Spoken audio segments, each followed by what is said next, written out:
Zach, you can go. Trey, the emotions of the game for you tonight. Just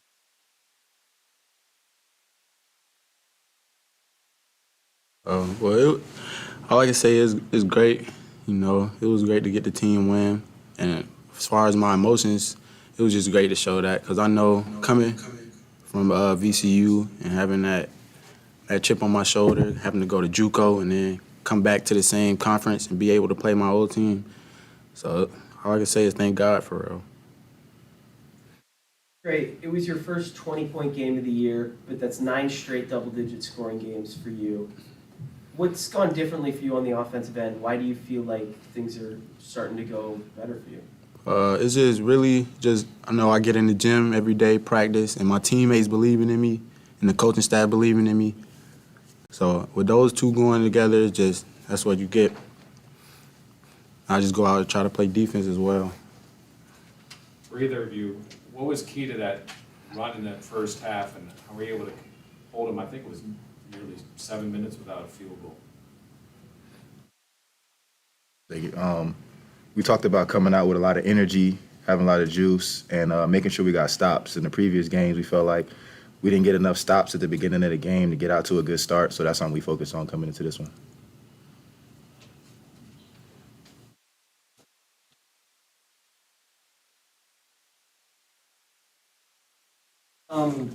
VCU is one of the better defensive teams in the A10. Just what do you think contributed to the success offensively tonight?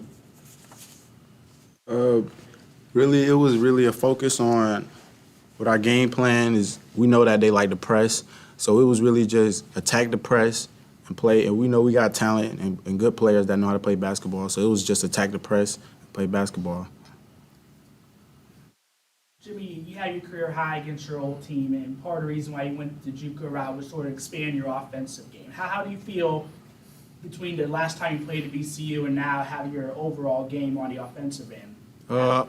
Honestly, I would just say I always believe in myself on the offensive end, but it was just more of the experience in my role, what it was when I was playing at VCU. So I believe that I got a different role at my JUCO, and I have a different role here than I had at VCU. So that's really been the major change that could really allow my offensive game to show. Trey, I've got two for you. First of all, I'm just wondering, defensively going against Baldwin, you guys took a committee approach, yourself, Kareem, Tevin, and it seemed to bear some fruit. I think he only had a basket in the first half, and by the time I think he finished with 10 points, but not really a factor for most of the game. Just how did you feel defensively you guys undertook that assignment and went about shutting him down? The main focus going into the game was as he goes, the team goes. So our main focus was just to play on him as hard as you can for the 3 minutes and rotate and switch and everybody come in and do their job. So, and I believe that everybody did that tonight and it showed. And secondly, I just have to ask you about that feed to yourself late in the second half. Obviously, not very often you get a chance. You're all alone. You can look back. You've got kind of clear skies, so to speak. You had a lot of baskets, a lot of excitement in this game. But was that your favorite moment? And kind of just walk me through that play and just getting to do that in front of a big crowd.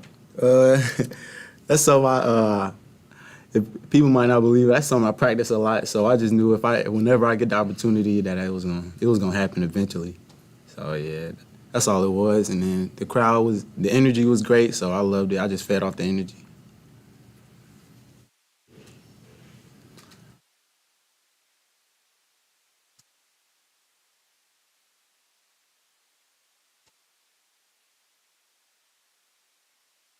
RJ, this question's for you. Just could you take me through the journey, just the downs that last year was, getting a chance to play this year, being sidelined again, and just being able to show through like you have been these last couple of games coming back?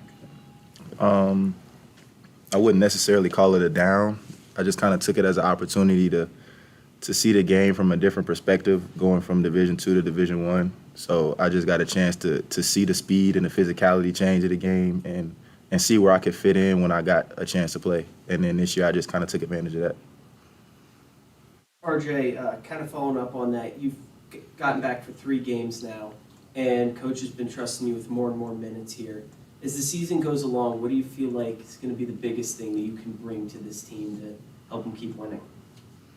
Obviously, shooting the ball, that's just something I do. And I think even though it hasn't been in the Division I level, but I think I bring some experience to the team, just being in college for this is my 6th year now. So I think that's something I bring. And for Trey, that dunk where you threw the ball off the backboard to yourself, what do you think Coach would have done if you didn't finish that? I already know he probably would have subbed me out and got on me, chumped me off real bad. So I just knew I had to make it. That was the only thing going through my mind. If I was going to attempt it, I had to make it. This one's for Trey. Did you come in today with the mindset of it being more so just another game, or is this something that you've had marked on your calendar for a while? If I'm being honest, I had this marked on my calendar since the day I committed. So this was a big game for me. I got here maybe more like way earlier than I normally do. Got up a couple shots, got warm, and then just trusted in my teammates for the rest of the game. Fed off their energy as well. This one's for either of you. The game started out with two questionable calls. The Dukes then went on a 13-2 run. So do you think those calls sort of helped, I guess, spark a fire or, I guess, get you guys locked into the game? I guess you could say that, but I think we just talk about like getting to the next play all the time. Like if something doesn't go our way or something we can't control, we just got to make sure we focus on getting to the next possession.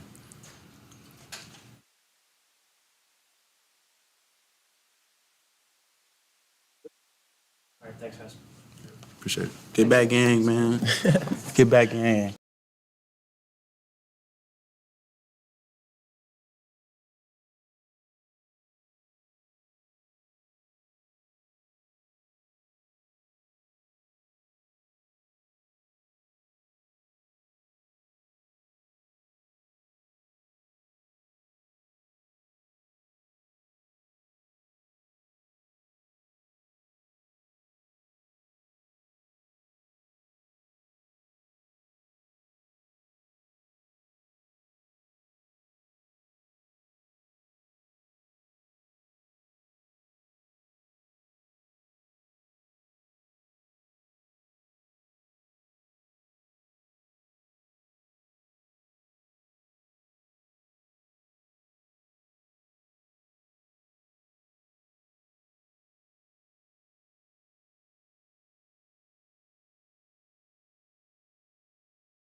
Oh, You good now? Yeah. we good? Yeah. All right. So probably the thing I'm most proud of is the resiliency we showed again when they came at us, because we knew they were going to come at us. I mean, VCU has so many years of winning that at some point we knew they were going to come at our throat a little bit. And, we kind of popped them in the mouth again after they got it close, and then we kind of let them back in it again. So, but we're still a developing team. We're not all the way there yet, but you can see like some growth and some. I thought the first half defensively was the best we played all year long. We did some really good stuff. The beginning of the second half was no good, but R.J. Gunn's ability to stretch the floor really helps us, and that's partially the reason that Trey Clark can get to the rim easier, because if you don't guard R.J. on the perimeter, he's going to make. And so the combination of him and Trey Williams at that 4 spot really has helped us. Coach, since you always start with defense, I'll go another way here. The center rotation, you've been playing Reese a lot, and then Rotrov and Barre kind of sliding in behind him. How have you been able to try to figure out the balance between those guys and David Dixon, who are all talented players? Well, we need to get Dixon in the game. There's no question, but I'm having trouble getting any of them in the game, to be perfectly frank. I went with Barre because I thought that he would do more around the rim defensively than the other two. Rotrov's the best rebounder out of the bunch, and probably the most consistent. And Dave's probably he's probably the wild card of the bunch. He's really talented. I think Reese is, how do I say this? I think Reese may be the worst of the 4 defensively as far as blocking shots and coming to the ball. He shouldn't be, but he is. But he's the best offensively by far, I think, right now. So it's a tough juggle. It really is. And at some point, we'll probably have 4 miserable guys because none of them will be happy. But you just got to be happy with winning. That's the bottom line. Keith, when you have obviously Trey having played for BC before, how do you maybe walk that tightrope of letting him have those emotions in the game come to him and just finding some way to make that work, or do you leave that up to the player? Well, I've never had a guy throw the ball off the backboard, which drove me nuts. But like with Trey Clark, you got to live with some of his nonsense, because his nonsense is both good and bad sometimes. He's really good at some things, man. Like they have a team full of athletes, and he looked like he was on another level. Like they could not keep him in front. And every time the game got close, he made an unbelievable play. And I'm happy for him, And I talked to Coach Rhodes because we're pretty good friends before we took Jimmy, and he gave him a pretty strong approval rating. But when people go through some things in their life, that redemption factor is a big thing. And I think that's one of the reasons he came to Duquesne was he wanted to play in the Atlantic 10 again.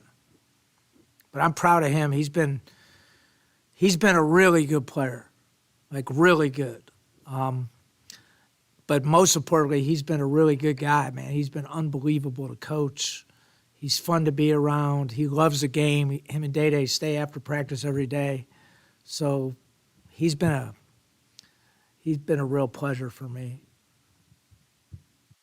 Keith Rams had 1 assist in the first half. You had that 6-minute scoreless streak. How were you able to get a pretty veteran team so out of sorts?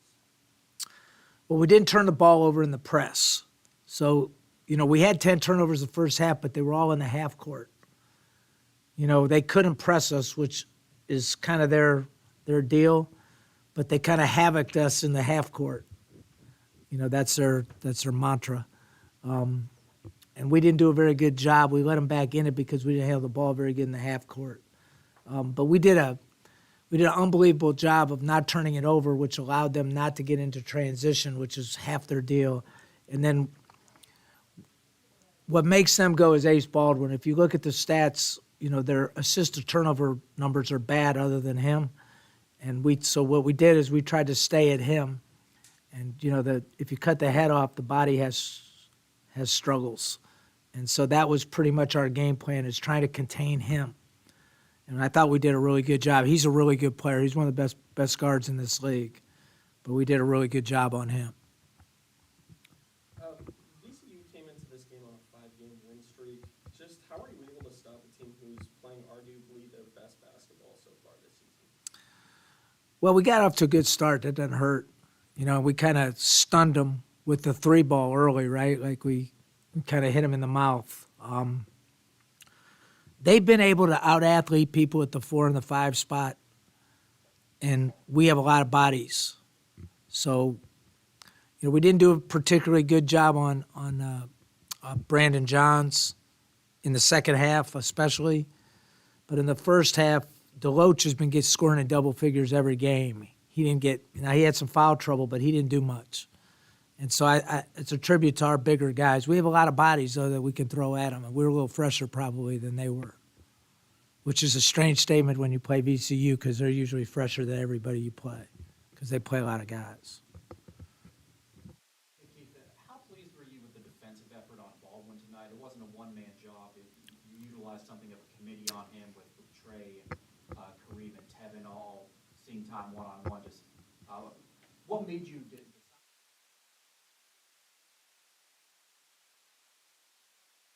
We really didn't go into it with a rotational approach. We were going to play Trey Clark on him. But then Trey got the 2 fouls. But those other 2 guys are tough little guys, man. They took the challenge on. And then, you know, we did a good job with our big guys on the ball screen, too, where we kept him to his right hand, which is a big deal. And then you can't give him open threes. He's a good 3 shooter. So we did a good job on him. And I think that was the key to the game. If he has his normal game, we're probably in trouble. But you mentioned before, when it comes to Tevin Brewer, that he could be a 15-point-per-game scorer for you guys. With the emergence of Jimmy Clark averaging 17 games this last 8 and Day-Day with his standards, has his role sort of changed where he's just more of a facilitator? You might not see 15, but you can get 8 and 10 and 5 assists. That'll work for you? I think he could score when he wants to score. I don't think he's all the way back yet. You know, that's why I keep giving him breaks, to make sure he's fresh when it matters. And that's the beauty of Kareem. You know, Kareem goes in there and doesn't hurt you. McGriff had a relatively rough night, but overall he does a good job, too, of spelling those guys. But Tevin will have some nights where he scores. You know, that 3-headed monster with those 3 guys out there, you know, that's a pretty good threesome. A little small, you know, when you consider, you know, we're playing Day-Day on their 6'6" guy, Watkins, you know, a little small, but Day-Day rebounds, and so does Trey, and Tevin will stick his nose in there. So yeah, I think Tevin will have some nights where he scores. But I think those guys, both him and Day-Day and Trey's probably won the most out of all of them, you know, as far as with the junior college and then being at VCU. But Day-Day and Tevin want to win. They're tired of not winning at a high level. And so they still have some work to do. Like, we have some work to do still to become a little sounder. But I think they just want to win. And they like each other. That's the other part. You played R.J. Gunn primarily at the 4 tonight. You played him at 3 a good amount last game. How do you feel about him defensively? Because obviously Trey Williams is known as a defender, but when R.J.'s in there, do you feel good with his defense, particularly whenever you have to switch? So when we got in foul trouble the first half with Trey Clark, Day-Day, and Tevin all having 2 fouls, we went to RJ at the 3 spot. RJ's going to work, man. He's a really good worker. And last year when I said he was a good player, everybody looked at me like, oh yeah, he's just talking. But RJ's a really good player, man. He's more than just a guy that could shoot. He's strong. He prepares like a professional. I can't be more happy for him because that was a miserable season for him last year. And he's been through a lot of injuries. He tore his ACL too at Lenore Rhine. So RJ's a good player. Again, is he as good a post defender as Trey Clark? Maybe not, but he may be a little bit better on the perimeter, and he's strong, man. He got himself in unbelievable shape. He's down, his body fat is way down. And even with the injury, when he sat earlier, he still maintained it. Just tells you a lot about his discipline. He's probably the most disciplined guy we have on the team. Coach, so your comments about the defense tonight were very similar as they were after the DePaul game, calling it the best defensive half you guys played all year in the first half, but then being frustrated with how you finished on that end. What's the next step moving forward to playing a full great defensive game? I think we still have to learn how to play with the lead. You know, we're so new that, like, sometimes it looks like it's a three-ring circus out there, both ends. You know, and then other times we look like we're the Harlem Globetrotters. You know, so we're going to have our inconsistencies until we really totally figure it out. And it's a strange team because sometimes we look so bad and sometimes we look so great, but somehow they know how to win. Like a lot of teams when they would have given up that lead would have folded the tent, but they didn't. They popped them back. So we just have to keep teaching them. You know, keep teaching them, keep coaching them. We made some defensive mistakes, like we missed a switch on Shriver. You know, you can't do those things. You know, we got driven in the first half. I thought we got a little tired. I think if we could play Day, Tevin, and Trey Clark a little less, I think they hit the point where it's the law of diminishing returns. You know, I think they'll play better if they play a little bit less. I think that was part of Day's problem in the second half. Just has to play a little less so he's a little fresher when it matters. And that's pretty much on us. We have enough guards to do it. But it's a tough game. You know, we're still trying to develop, so it's hard to go a little deeper. Obviously, stealing the ball will allow Trey to have some creative offense. What allows, is it just quickness? Is it anticipation?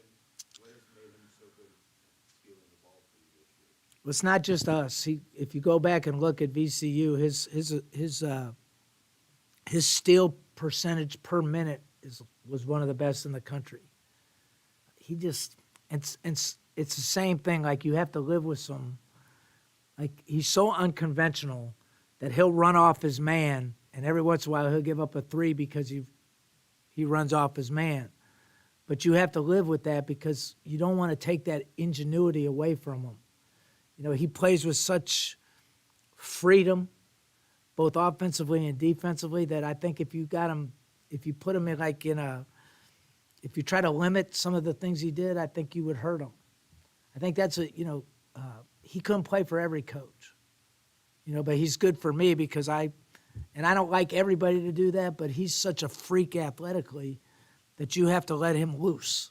He makes some plays defensively that I've never seen, really.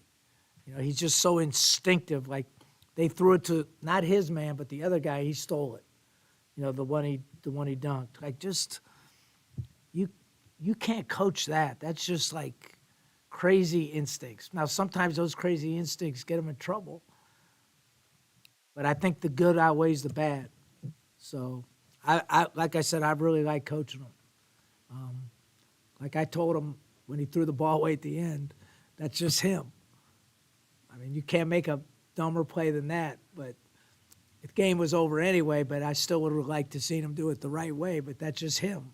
And we have a good enough relationship that we kind of tell each other the truth every day, and he's good about it. He doesn't like it always at the time of the, you know, when we tell him, like in the game, but he always agrees, which is all you can ever ask. Anybody else? All right, Happy New Year.